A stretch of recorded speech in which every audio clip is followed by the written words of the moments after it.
Hi guys, this is Dr. Gonzalez here, and in this video I am going to go over the syllabus for this course.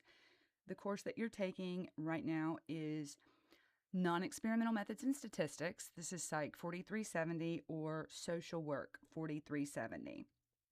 And as I said, my name is Kathy Gonzalez. I'm your instructor for this program. You can reach me at my email address right here, gonzalezca@uhcl.edu. My office hours are Tuesdays and Thursdays from 4 to 5 p.m. Central Standard Time, and I'm also available at other times. So if those times don't work for you, please send me an email and I'll be happy to accommodate you. So this syllabus can be found in Simple Syllabus. There's also a PDF version in Canvas. And if you're looking at it through Simple Syllabus, I'm just going to let you know that it is not in the same order as the components there. So if you want to follow along in this presentation, I suggest you download the version from Canvas, and that will go along with the video here. All right, so required books and software, you're going to need to get the Morling book, which is Research Methods in Psychology. That's 5th edition, and the ISBN is available right there. You'll also need Baldwin's book, which is Writing Your Psychology Research Paper. It's an excellent resource that we're going to use as we write our research proposal. And then you're also going to need the APA manual, which was published in 2020. It's the 7th edition. And that's the publication manual of the American Psychological Association. There's also some software that will be required for this course, but don't worry, both of these pieces of software are absolutely free. So we're going to be learning how to run specific statistics that are frequently used in the non-experimental research situation. You're going to use Jamovi. Jamovi is a free statistical software program. There are versions for Windows, Mac, Linux, and Chromebooks. There is also a cloud version of the software, but I'm going to warn you, if you choose to go that route, many students have complained in the past that it was limited in its functions, and I think with how much time you can actually use when you're like running your analyses and such. So where do you need to go to get this software? Just follow this link right here. You can go to www.jamovi.org, download, and you should find the different versions there. I would recommend downloading the most recent stable version. Honestly, the newer versions that keep coming out, they have lots of bells and whistles that you will not need for this class. Now, you'll also be required to use the Respondus lockdown browser to take your midterm and final exams. And Respondus is a browser that will monitor you via webcam. You'll need to show me your room before you get ready to take the exam. And it will monitor the screen as you're taking the exam and other, like your face, etc. So if you follow this link right here, it will get you to the Respondus. And I believe what it does is when you click on that, it kind of analyzes what type of browser you have, and it will automatically suggest the version that you need.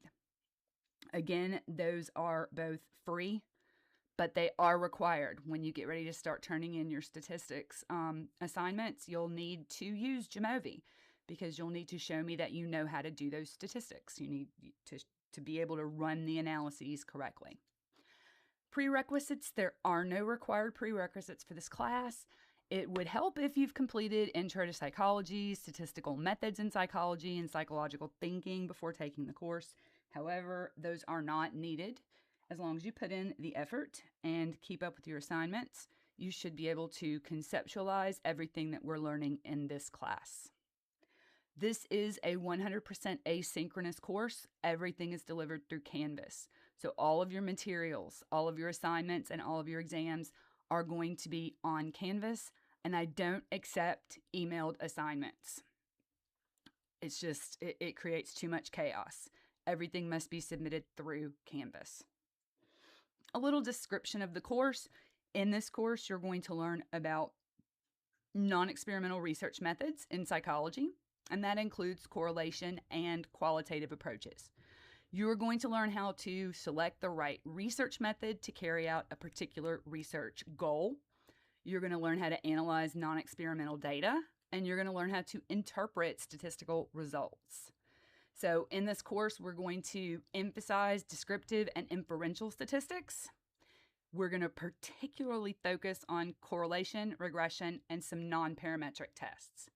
And you're going to apply all of the knowledge that you're learning in this course by submitting assignments that may have to do with data analysis, a research critique, and eventually, at the end of the class, you're going to submit a research proposal.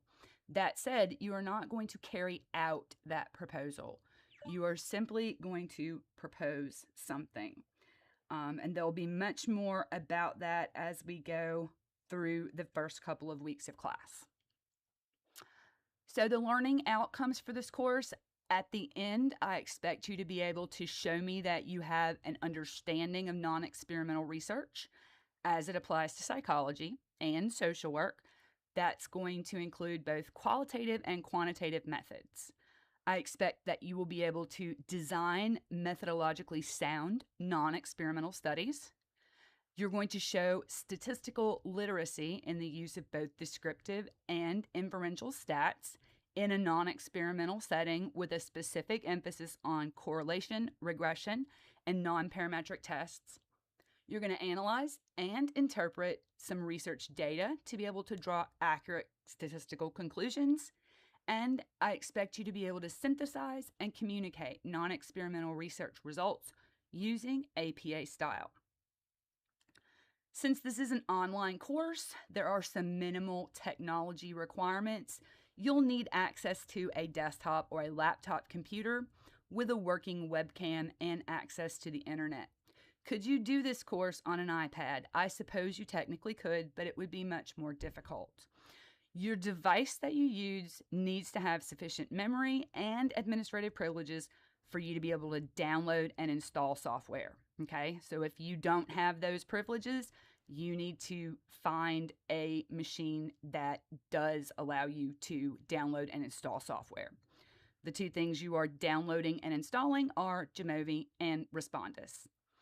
All of the course materials are going to be provided in Microsoft Office file formats or in PDF format. I like to give you guys templates. Templates are pre-formatted documents where you write your submission for assignments or your paper or whatever, and they will open up in Microsoft Office. You're also going to need Adobe Acrobat Reader or a similar app that can open up PDFs. If you have Chrome will open a PDF, so you should not have trouble there. And you're going to be required to submit assignments using those formats. So if I give you a template in Microsoft Word, I expect that you submit it back to me in Microsoft Word or in PDF format. Now, I mentioned earlier we're going to use Jamovi. You're going to use that to conduct your statistical analyses for the course. Again, it's free. You can follow this link. There is a limited cloud version. You also need to sit your exams using the Respondus Lockdown browser. If you don't have the ability to download or install either of those programs, that is not an excuse for completing assignments. You will need to find a way to download and install those programs. You will not be excused from doing these assignments if you don't have access to those free pieces of software. Obviously, since this is an online course, there are some technical skills that you probably need to be successful.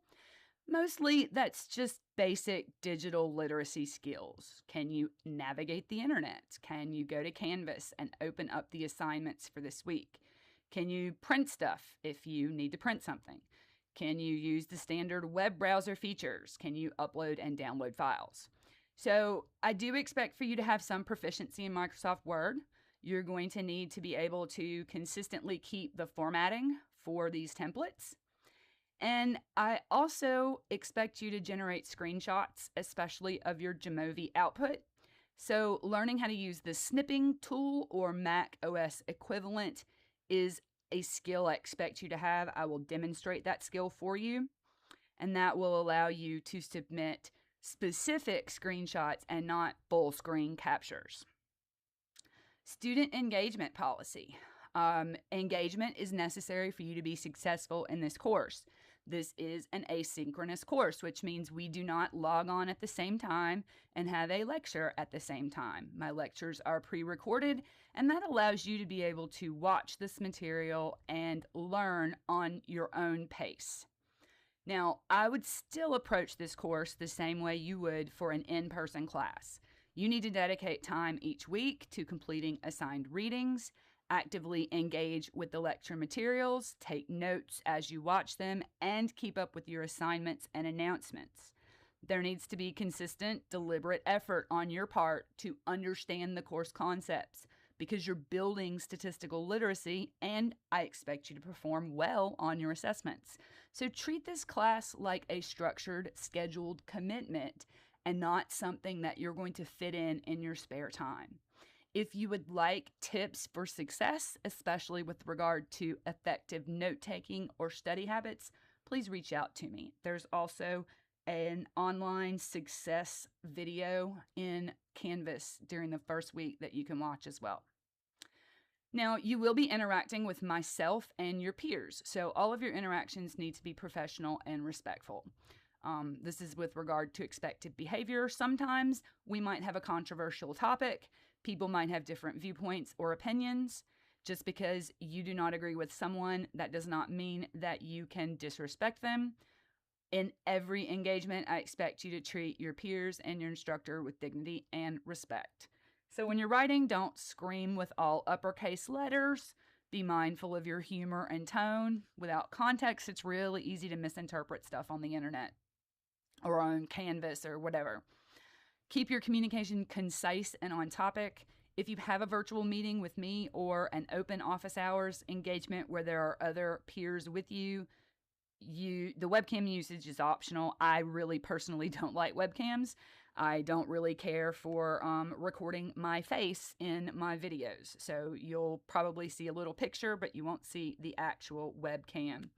Now, when webcams are required is as part of your exams with the Respondus Lockdown browser. So when you're taking your exams or anytime you have the camera on, just be aware of your surroundings and avoid distracting behaviors. Now, I understand some of you are mamas or daddies and you've got little ones to take care of. I get that. So just be aware. Dress appropriately, even if you don't intend to use your camera, because the camera can come on at any point in time. If you do choose to engage in disrespectful behavior, you will be referred to the Dean of Students, and you could be permanently removed from the course, and some behaviors that would be not expected would be using inappropriate language, name-calling, or other violations of student code of conduct.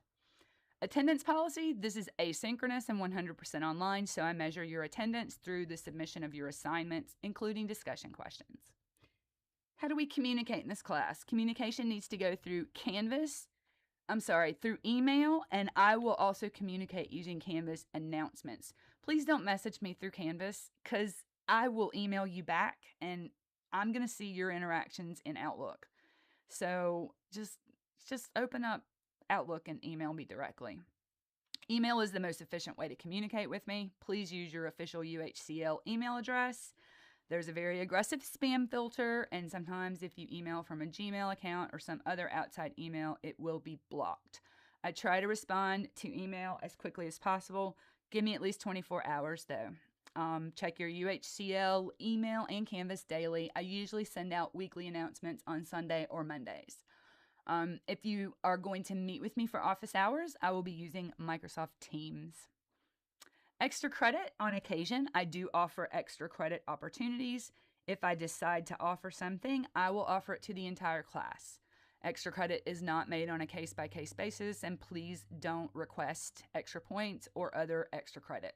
If you are worried about your grade, reach out to me so we can talk about strategies that you can use to improve your grade on whatever it might be.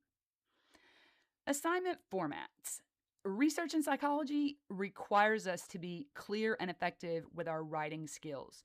So, the American Psychological Association has a standardized format, generally referred to as APA format or APA style. All of your assignment submissions should use APA formatting. At minimum, that means you need a 12-point legible font, preferably Times New Roman. Your document needs to be double spaced, and you need a document title. The templates that I send you will be pre-formatted, so you won't have to come up with this on your own. However, your work should demonstrate clear, effective communication. That means you need to write with proper grammar, spelling, and punctuation. If you engage in frequent or distracting errors, I may deduct points. Whenever possible, your submissions should include complete sentences. You are all in college. You are in university. You have the ability to write professionally or you wouldn't be here. So show me that you know how to do that. Please proofread your work before you submit. I had people even this summer submitting me final papers that were full of all kinds of errors that could have easily been prevented. Use the resources that are available, like the Writing Center, which I'll discuss in a few moments. If your issues with writing interfere with the ability to read your work, I may have to deduct more points. I really need to be able to read your work and understand it. For most of your assignments, I'm going to give you a template in Microsoft Word. Please don't change the format of the template, but read and follow the template instructions. A lot of your assignments are going to have specific instructions spelled out for you in the template. No need to go reinvent the wheel when your teacher is providing you with everything you need to do your assignment. Grading policy is kind of a standard grading. All of your grades are earned through your performance. I do not award grades because I like you or you need a grade or even your effort. Your effort will show through your performance. Points are going to be earned on several different assessments of learning, and grades are calculated using this formula. So you're going to have weekly learning checks that are 20% of your grade, weekly assignments that are 20% of your grade. You're going to participate in SONA, which you will learn more about later on in the semester. That is 5%. The midterm and the final are 25% of your grade. Discussion boards are 5%. The city ethics training is 5%. And then your final research proposal is going to be worth 20%. And summed up, that is equal to 100. Letter grades are issued following that specific distribution here. You can see what is an A, what's an A minus, etc. I will attempt to grade your assignments within 7 days of the due date. That is because a lot of your assignments build off the week before. Some assignments, however, require a little bit more careful reading and grading than others, and I do have approximately 60 students. So I promise I'll get to them. Don't email me regarding when they will be available. When it comes to exams, I tend to hide the grade until I have been able to grade all the open-ended questions for the entire course, and then I take into consideration whether or not anything needs to be curved. So I will email or send out an announcement when I have posted the grades for specific things. Let's go over what some of these assessments of learning are. Some of them are formative, some of them are summative. Formative assessments help you figure out how you're doing while you're learning. It gives you an opportunity to practice, to get feedback, and to get major guidance before you have a significant evaluation. So it lets you figure out what you've mastered and where you need to work on improving. So things like assignments, learning checks, discussion questions, those are formative assessments. Summative assessments are high-stake evaluations. These are the things that we use to measure mastery at the end of an instructional unit, like the midterm or the final. And the midterm and final are examples of summative, and the final research paper is also a summative assessment.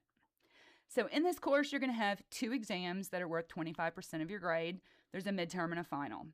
Each exam is going to have different kinds of questions: multiple choice, matching, short answer, application, short essay questions, and it's going to come from your lecture notes, the assigned readings, and any other supplemental things that I might have assigned you. You may be required to analyze data or to interpret Jamovi output. That will more than likely only be on the final. There may be some on the midterm, but it's really going to be emphasized on the final.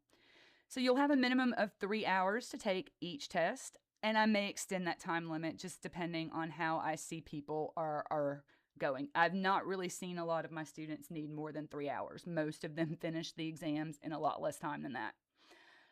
Exams are going to be due by 11:59 p.m. on the due date that it's posted in Canvas. If you submit it after midnight, it's going to be considered late, and points are going to be deducted at a rate of 10 points per day.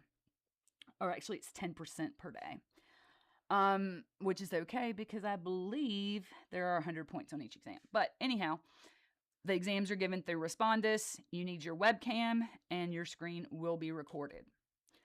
Learning checks. At the end of each week, you're going to have a learning check. These are given through the quiz platform in Canvas, but they are not through Respondus Lockdown Browser.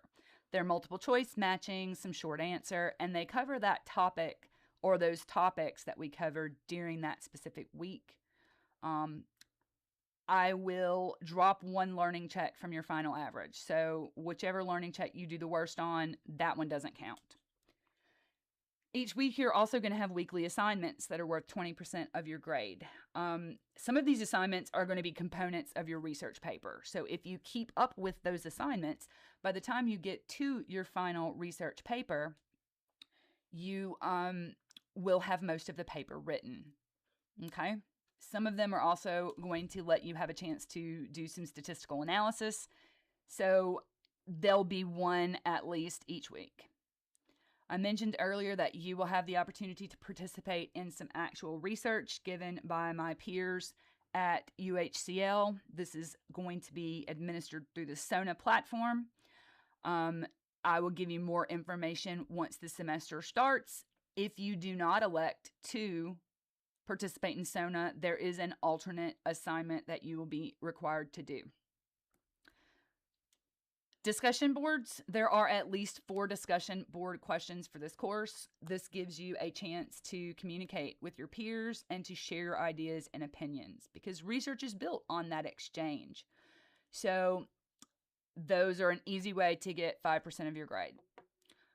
Part of this course is going to focus very heavily on ethics, and you'll be required to complete the social behavioral educational researcher training through the city program. It's an online program about ethics. It does not cost any money because you're affiliated with UHCL. Your training is going to be free. When we get to the ethics chapter, there will be information about this provided for you. You're going to complete the training and you're going to get a completion certificate, and that certificate is going to be what you submit to me for that assignment. And then finally, at the end of the semester, you're going to turn in a research paper.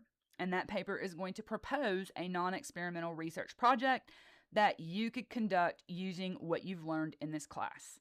You'll have a template, you'll have a rubric, there's an explanatory video. Again, you are not carrying out actual research, you're just proposing it. And actually, this semester, I'm trying something a little bit different. You'll have several different research questions that you can pick from. And you're actually going to have some data that you will analyze to be able to write this paper. So you're going to propose this and then work out your data analysis plan and your discussion based on some data that I'm going to provide you. Late work. It's really important that you turn your work in on time because that allows me to give you meaningful feedback in a timely manner. When you turn in late work, it hinders your academic progress, okay? Manage your time effectively and submit assignments by the date that they are due. Late assignments are going to receive a grade deduction of 10% per calendar day, including weekends, up to a maximum of 5 days late. After 5 days late, the assignment or exam gets a 0. Now, I understand that life happens. So if you anticipate that you can't meet a deadline for an assignment or exam, please reach out to me via email to request an extension. I'll more than likely grant that extension. I've not really had an issue in the past where I did not see a reason why I shouldn't give an extension. However, once you've gotten that email back from me saying it's okay, Please complete that assignment within 7 calendar days after the original due date and send me an email when you've submitted it. That'll advise me to go back and read and grade your submission. If your assignment or exam is not submitted by that extended deadline, it's going to receive an automatic 0. Now, some semesters I've had people just request an asinine number of extensions, almost like an extension for every assignment. So over the summer, I implemented a limit of 3 extensions per course, but additional extensions can be granted on a case-by-case basis. Honestly, I'm going to be truthful for me. If you email me asking for an extension, I will more than likely give that extension to you. I would rather you be honest and say, hey, you know what? Life caught up with me. I need some extra time. Okay? Just try not to make it a habit. Extensions after a due date may be given only in extreme circumstances. I'm talking about death in the family, emergency, you were in the ER. It just becomes an extremely bad habit when people don't turn in assignments and then request post hoc extensions. So just email me beforehand. Don't wait until the end of the semester to ask for an extension or to submit incomplete, or missing work. We're just not doing that. You can't not turn anything in until the last week of class and then all of a sudden expect to do 15 weeks worth of work.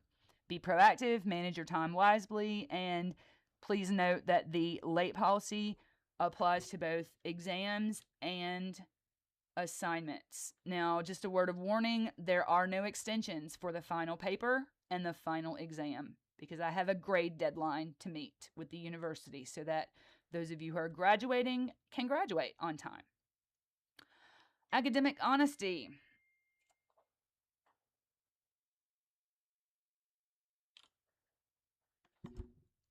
You're expected to be responsible for reading and understanding all of the standards of academic honesty. You can review those policies by following the links right there. Dishonesty in any form is not going to be tolerated. That is not just limited to plagiarism or cheating. If you fabricate things or misrepresent something, that may also cause an issue. If you violate the academic honesty policy, it can result in a grade penalty or failure in the course, and it will also be documented and reported to the Dean of Students. Cheating on an exam will get you a 0. Cheating could be using outside materials, using an outside person, using a second electronic device, or sharing the exam answers or questions. All of your activities in that exam are monitored in Respondus. So just be wise. Don't do it. There is some course-specific AI policy that I have here as well. I think AI is a wonderful tool. It's going to revolutionize the world in the next few years. However, AI should be viewed as a tool. Do not use it to generate material that you are going to pass off as your own. Authorship implies intellectual property. When you use AI to generate those answers, you are turning in the AI's work and not yours. So I'm going to look for indicators of AI-generated answers. We're going to use Turnitin, and if your Turnitin score is extremely high, you could be asked to resubmit the assignment. Anti-discrimination, University of Houston system, and all of its universities are committed to maintaining and strengthening an educational, working, and living environment where everyone is free of discrimination and harassment, so it won't be tolerated. If you believe that you have an accommodation that is specified by Section 504 of the ADA guidelines, please reach out to Accessibility Support Center in the Student Services Classroom building. Their information is right there. Those are the only accommodations that I will be recognizing. Incompletes. A grade of incomplete can be given at my discretion to someone who is making satisfactory progress but needs to leave the course or whatever before the end of the course, but after the withdrawal date. So we have to come up with a plan beforehand. You have to be passing when we make this decision, and you will be given an incomplete. You have to complete the work that is specified in your incomplete contract before it can be converted to a final grade.